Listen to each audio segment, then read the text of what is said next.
بسم اللہ الرحمن الرحیم۔ ناظرین السلام علیکم ورحمۃ اللہ وبرکاتہ۔ ناظرین، آج جو نسخہ ہم آپ کی خدمت میں لائے ہیں وہ ہے یرقان کے لیے، ہیپاٹائٹس، یرقان کالا ہو یا پیلا۔ بہترین سادہ سا نسخہ ہے، آپ حیران ہوں گے 3 دن استعمال کرنے سے۔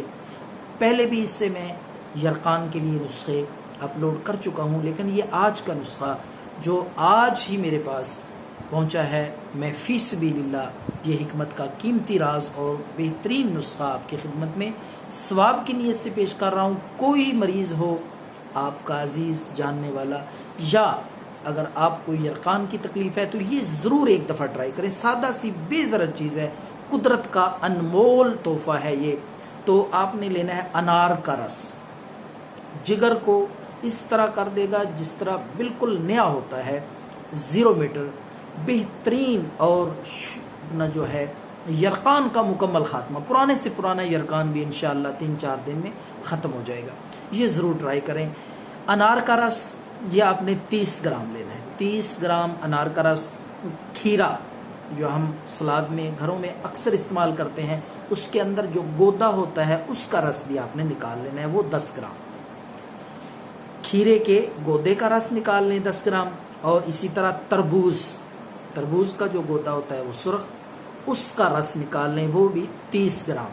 اسی طرح شربت بزوری، یہ آپ کو تیار شدہ بازار سے، ہر دیسی پنسار سٹور سے آپ کو یہ مل جائے گا۔ 4 چیزیں ہیں یہ، اس نسخے کے اجزاء یرقان کو انشاءاللہ جڑ سے ختم کر دینے والا حیران کن نسخہ ہے۔ تو یہ 4 چیزیں آپ پہلے لا کے اب اس کو تیار کریں۔ سب سے پہلے انار کا رس 30 گرام، کھیرے کا گودے کا رس 10 گرام اور تربوز، یہ آپس میں پہلے مکس کر لیں۔ ان کے بیج وغیرہ نکال کے، پن کے یا چھان کے ان کو مکس کر لیں۔ اس کے بعد آپ شربت بزوری 30 گرام وہ بھی اس میں مکس کر لیں، تاکہ یہ ساری چیزیں یکجا ہو جائیں، مکس ہو جائیں۔